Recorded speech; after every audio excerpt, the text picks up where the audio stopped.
Bern, Switzerland. February 1945. Alan Dulles sits in his office at Herrengasse 23, reading a message that has just arrived through one of his networks. The proposal is straightforward. Senior SS officers want to discuss terms. They're willing to surrender German forces in Italy. They want to know if the Americans are interested in talking. Dulles, the Office of Strategic Services, Station Chief in neutral Switzerland, has received dozens of such feelers over the past 2 years. Some are genuine. Most are not. Some are attempts by Nazi officials to save their own skins as the Reich crumbles. Others are intelligence operations designed to sow discord between the Allies. A few are sincere attempts by Germans who have finally understood that their country is heading toward total destruction. He drafts a cable to Washington. The message is careful, precise. He reports the contact. He assesses its credibility. He does not ask for permission to negotiate peace terms. He knows better. The policy has been clear since Casablanca 2 years earlier. There is only one acceptable outcome to this war, and it is not negotiable. The answer that comes back from Washington is the same answer that has come back every time.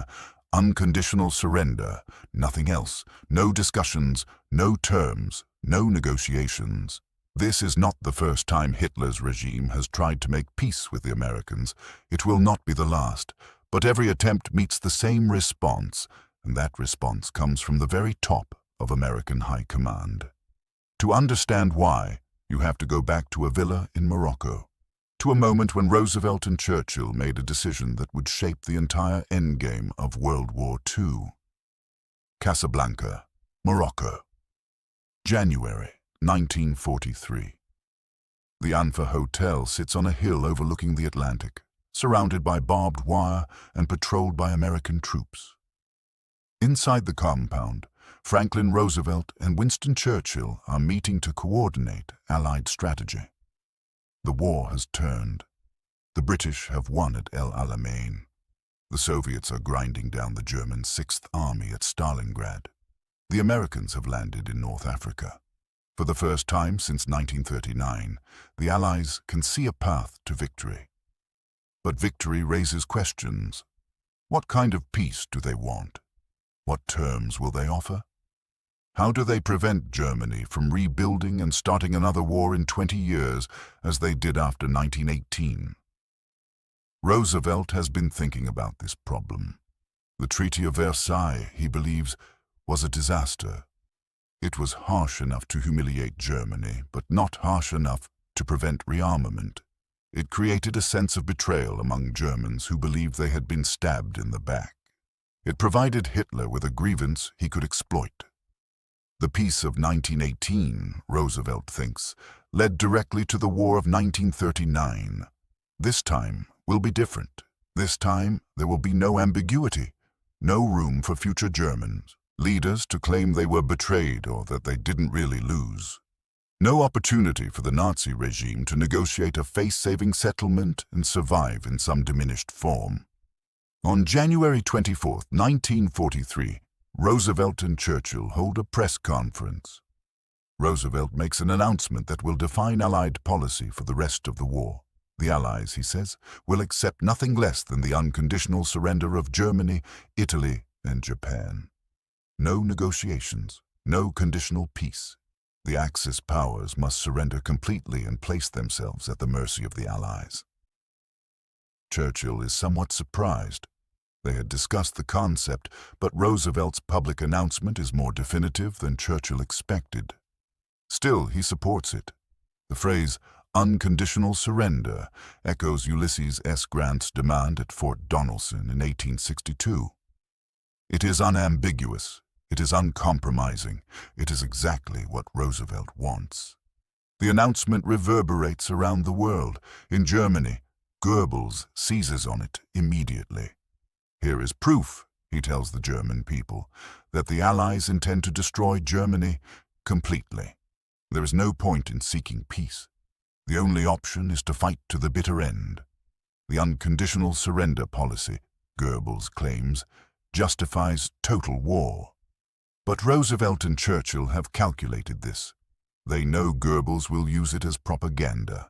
They don't care. The policy is not designed to encourage German surrender in 1943. It is designed to prevent the mistakes of 1918. It is designed to make absolutely clear that this war will end only one way, with the complete defeat and occupation of Germany. More importantly, it is a message to Stalin. The Soviet Union has lost millions of soldiers fighting Germany. Stalin is paranoid that Britain and America might make a separate peace with Hitler, leaving the Soviets to fight on alone. The unconditional surrender policy is a promise. There will be no separate peace. The Allies will stay together until Germany is completely defeated. For American High Command, the policy becomes doctrine. General George C. Marshall, the Army Chief of Staff, supports it completely. Marshall is a methodical, strategic thinker. He understands that wars are won not just on battlefields, but in the political decisions that shape how wars end. Unconditional surrender means the military can focus on winning the war without worrying about political complications. There will be no negotiations to manage, no peace conferences to prepare for, just military operations until the enemy surrenders. General Dwight Eisenhower, commanding Allied forces in North Africa, when the policy is announced, absorbs it as operational guidance. Eisenhower is a political general in the best sense. He understands coalition warfare. He knows how to balance competing national interests. But the unconditional surrender policy simplifies his job. He doesn't have to worry about what kind of peace to offer. He just has to destroy the German military's ability to resist. Admiral William Leahy, Roosevelt's chief of staff and the president's closest military advisor, becomes the enforcer of the policy. Leahy is a hard man, a career naval officer who has seen war before. He trusts Roosevelt's judgment. When peace feelers come in through various channels, Leahy is the one who usually drafts the response. The answer is always the same. The first serious test comes not from Hitler directly, but from elements within the Nazi regime who can see the writing on the wall. July 1944. The war is going badly for Germany. The Soviets have launched Operation Bagration, destroying Army Group Center. The Western Allies have broken out from Normandy. Romania is about to switch sides. The July 20th plot to assassinate Hitler has just failed, but it reveals the depth of opposition within the German military. Various intermediaries approach Allen Dulles in Switzerland. Some represent Wehrmacht officers, others claim to speak for industrialists or politicians. The message varies in details, but is consistent in substance. Germany is willing to surrender to the Western Allies if they will guarantee that Germany will not be occupied by the Soviets. Dulles reports these contacts to Washington. He assesses their credibility. Some are genuine. German officers who participated in the July 20th plot, now in hiding, are desperate to find a way to end the war before Germany is completely destroyed. The response from Washington is swift and unambiguous. General Marshall sends clear guidance, no negotiations. The unconditional surrender policy stands. Any German surrender must be to all the Allies simultaneously. There will be no separate peace with the West. Roosevelt is even more direct. When he learns of the approaches, he is dismissive. The Germans, he says, are trying to split the alliance. They want to surrender to Britain and America while continuing to fight the Soviets. This is exactly what the unconditional surrender policy was designed to prevent. The answer is no. Eisenhower, now Supreme Allied Commander preparing for the invasion of France, receives similar approaches through his intelligence channels. His response is identical. He will accept surrender only on the basis of unconditional surrender to all Allied powers. Anything else is not his decision to make, and he knows Roosevelt would never approve it anyway. The policy holds. The war continues. By late 1944, the situation becomes more complex. The Nazi regime is clearly collapsing, but elements within it still hope to negotiate some kind of settlement. The approaches become more frequent and more desperate. Heinrich Himmler, the Reichsführer SS, begins to position himself as a potential negotiating partner. Himmler is a realist in his own twisted way. He can see that Germany has lost the war. He believes that the Western Allies will eventually need Germany as a bulwark against Soviet expansion. He thinks he can offer himself as a leader who can deliver German surrender to the West, while maintaining some form of anti-Soviet German state. Himmler uses Count Folke Bernadotte, a Swedish diplomat, as an intermediary. Bernadotte has been involved in humanitarian negotiations, arranging for the release of Scandinavian prisoners from concentration camps. In February 1945, Himmler begins to float the idea of broader negotiations. The messages reach Washington through multiple channels. The State Department receives reports from the American Embassy in Stockholm.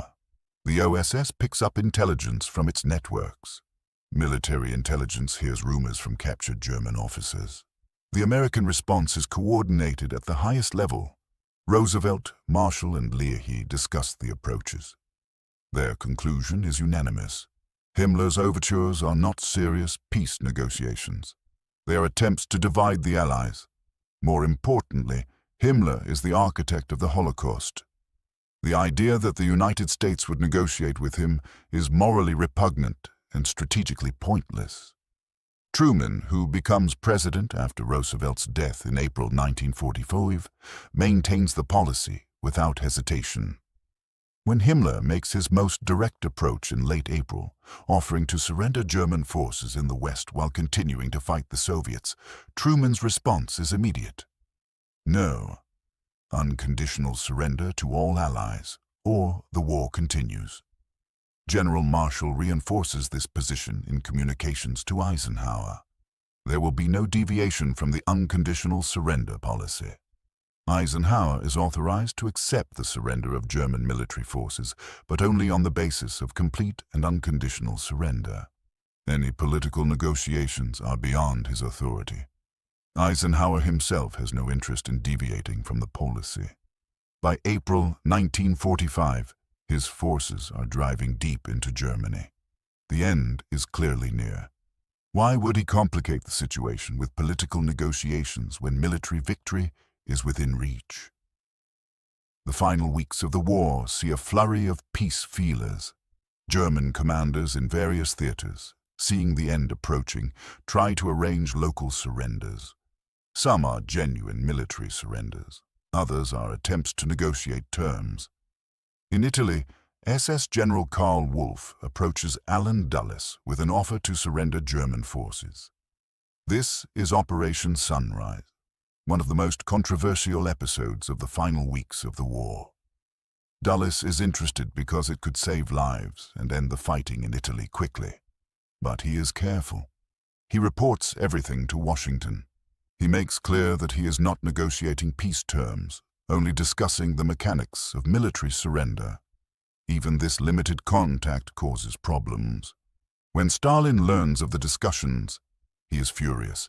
He accuses the Western Allies of negotiating a separate peace behind his back. Roosevelt has to personally assure Stalin that no political negotiations are taking place, only discussions of military surrender procedures. The Sunrise negotiations succeed in the end, but only because they stay within the bounds of the unconditional surrender policy. Wolff surrenders German forces in Italy on May 2, 1945, 6 days before the general German surrender. But it is an unconditional military surrender, not a negotiated peace. Admiral Karl Dönitz, who becomes head of state after Hitler's suicide, makes one final attempt to negotiate. Dönitz wants to surrender to the Western Allies, while keeping German forces fighting in the east long enough to allow German civilians and soldiers to flee westward ahead of the Soviet advance. Eisenhower's response is uncompromising. Germany will surrender to all allies simultaneously and unconditionally, or the war will continue. There will be no partial surrender. There will be no delay. Dönitz can surrender now on Allied terms, or Allied forces will continue their advance and Germany will be destroyed completely. Dönitz tries to stall, surrendering forces piecemeal while keeping the Eastern Front active. Eisenhower sees through this immediately. He threatens to close Allied lines to German refugees and to resume full-scale combat operations. He gives Dönitz a deadline: surrender unconditionally by May 8th, or face the consequences. Dönitz surrenders. On May 7, 1945, at Eisenhower's headquarters in Reims, France, German officers signed the instrument of unconditional surrender. The war in Europe ends not with negotiations, not with a peace conference, not with conditional terms, but with Germany's complete and total defeat. The ceremony itself is telling. General Alfred Jodl signs for Germany. He asks Eisenhower if he understands the German people's situation. Eisenhower refuses to meet with him. The Supreme Allied Commander sends his Chief of Staff, General Walter Bedell Smith, to accept the surrender. Eisenhower will not dignify the occasion by personally receiving the German surrender. There is nothing to discuss. Germany has lost. The surrender is unconditional. That is all. After the signing, Eisenhower sends a simple message to the combined Chiefs of Staff in Washington and London. The mission of this Allied force was fulfilled at 0241 local time, May 7, 1945. No drama, no ceremony, just a statement of fact. The job is done. Looking back, American High Command's response to Hitler's various peace feelers was shaped by several factors that went beyond simple military strategy. First, there was the memory of World War I. American leaders, especially Roosevelt, believed that the ambiguous end to that war had created the conditions for World War II. The German military had surrendered, but Germany itself had not been occupied. German civilians had not seen Allied armies marching through their streets. This allowed the myth of the stab in the back to flourish. The German people could believe they had not really been defeated, just betrayed by politicians who signed the armistice. This time would be different. Germany would be occupied. German civilians would see Allied armies. There would be no ambiguity about who won and who lost.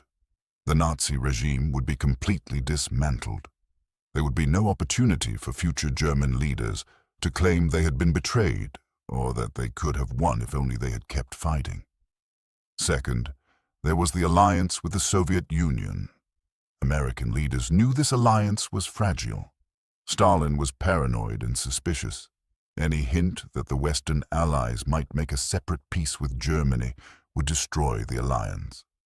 The war might continue with the Soviets fighting alone in the East, while Britain and America fought in the West.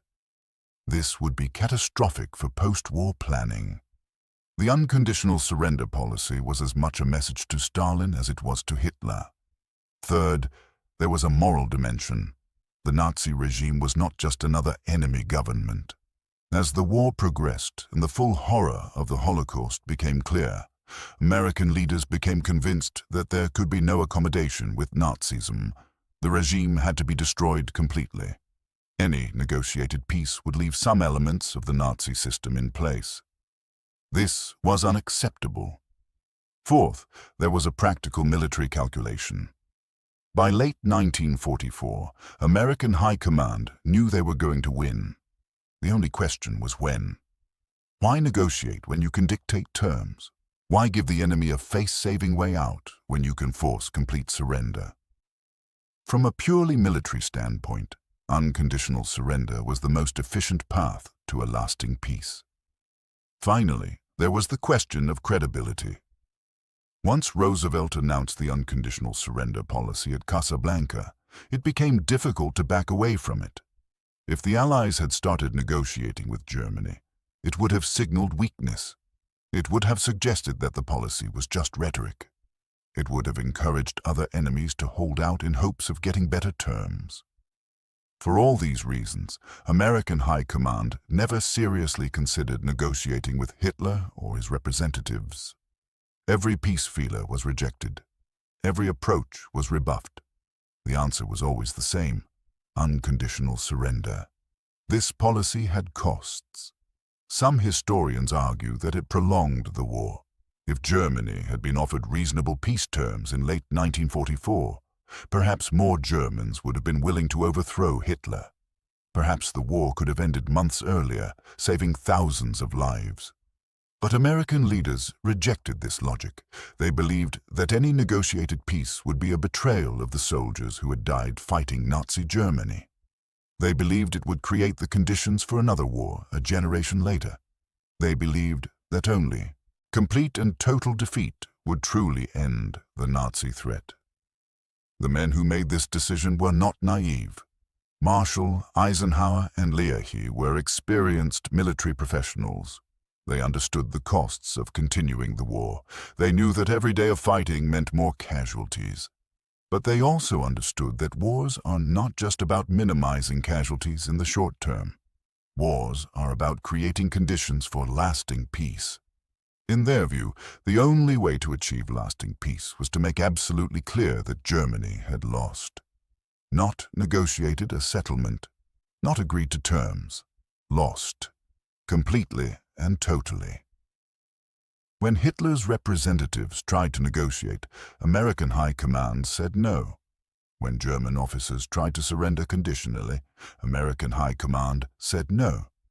When Nazi leaders tried to split the alliance by offering to surrender to the West but not the East, American High Command said no. The answer was always no. The policy was always the same. Unconditional surrender. Nothing else. This consistency was itself a strategic weapon. As the war dragged on and German military commanders realized that the Americans meant what they said, it affected their calculations. There was no point in holding out for better terms because there were no better terms available. The only choice was between surrendering now or being destroyed later. Some German commanders chose to surrender early, saving their men's lives. Others fought to the bitter end, either out of loyalty to Hitler or fear of what would happen to them after surrender. But all of them eventually faced the same reality. The Americans would not negotiate. The policy also shaped the post-war world in ways that were not immediately obvious. Because Germany surrendered unconditionally, the Allies had complete freedom to reshape German society. They could dismantle the Nazi Party, they could reform the education system, they could restructure the economy, they could put Nazi leaders on trial for war crimes. A negotiated peace would have limited this freedom. If Germany had surrendered on terms, those terms would have constrained what the Allies could do. The Nazi regime might have survived in some form. War criminals might have escaped justice. The conditions for another war might have remained in place. By insisting on unconditional surrender, American High Command ensured that they would have a free hand in post-war Germany. This was not an accident. It was a deliberate choice, made at Casablanca and maintained throughout the war. When the war finally ended in May 1945, the policy was vindicated. Germany surrendered unconditionally. Allied armies occupied the entire country. The Nazi regime was completely dismantled. War criminals were put on trial. German society was reformed. There was no ambiguity about the outcome. Germany had lost. The Nazi regime was destroyed. The German people saw Allied soldiers in their streets. There could be no myth of betrayal, no stab-in-the-back legend, no claim that Germany could have won if only circumstances had been different. The peace that followed, while imperfect, lasted. Germany did not start another war. The Nazi ideology was discredited. The conditions that led to World War II were eliminated. This was what American High Command wanted when they rejected Hitler's peace feelers. Not just military victory, but a lasting peace. Not just the end of this war, but the prevention of the next one. So when Hitler's representatives came to Switzerland or Sweden or anywhere else with proposals for negotiation, American High Command had a simple answer ready. The answer that was given at Casablanca in January 1943. The answer that was repeated every time the question was asked. The answer that never changed until German officers finally signed the surrender documents in May 1945. Unconditional surrender. Nothing less, nothing else. No negotiations. That was what American High Command said when Hitler tried to negotiate